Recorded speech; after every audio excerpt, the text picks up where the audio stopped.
This is me right now. This is me trying to figure out why on earth my internet is so terribly inconsistent. Apologies for the little dip there. Lord, I'm losing track. Every time that happens, I always lose track of where I was at. I really should start just writing this stuff up.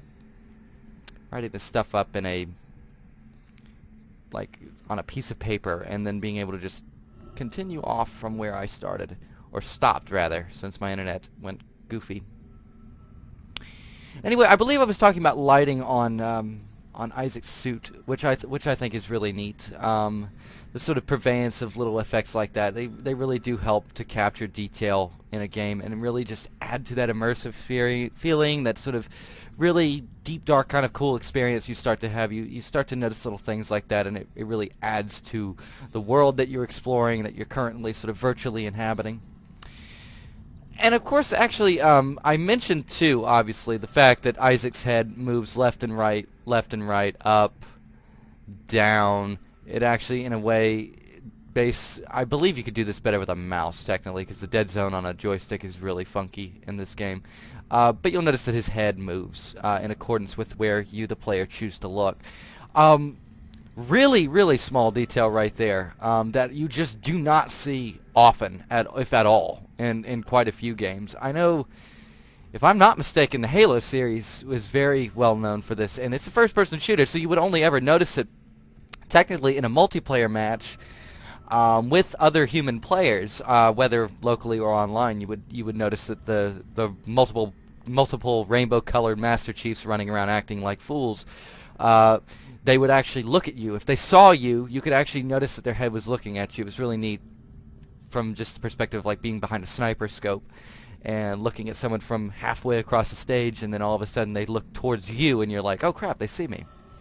So this game's got that to some degree, which I think is really neat. Again, small detail. I don't believe it takes that much animating or coding prowess to really do that. I think it's just more often than not whether or not the designers or developers really give a shit. And in this case, thankfully, it looks like the Redwood guys actually, well, they did care. Right on, okay, so Your stasis module should be able to help you with that arm mechanism. there we go. Game telling me yet again what to do. Not really trusting me to figure this out by my own, based solely on the actually fairly well-designed contextual clues they add in this room. Keep in mind, I know pretty sure there's some pickups for stasis charges, I believe. There is clearly a machine here not working right. We've got this main panel, which engages this claw. And then we've got a main panel here that would activate both. We can clearly see that both claws need to be activated to do something with it. Here's an enemy. Exciting stuff. Okay, so we've got all this. We've got context clues. We've got that there are clearly two different claws that need to be attached. One, in fact, is attached no problem. The other one, we're assuming, will do the same. Probably won't, though, based solely on the fact that this is a semi-puzzle. And lo and behold, it probably won't hold. We can see it's got, yes, not holding, so it tells us we're going to have to slow it down and make sure that we activate the tram repair service while both arms are attached, etc. It's kind of a pretty corny, cheesy puzzle, actually. It's fairly basic. I guess they kind of throw it in there just to sort of, I mean, they already introduced it with the door malfunctioning earlier, but I guess this kind of does a slightly better job of it. Plus, it adds to the whole, ooh, look, scary monsters, wasting a bunch of ammo there. Can't help but do so half the time, though. I've noticed if there's one thing I can say about the shooting mechanics in the game, the aiming's not really my problem, though I've read some people have issue with the way the game handles the aiming, specifically with a joystick.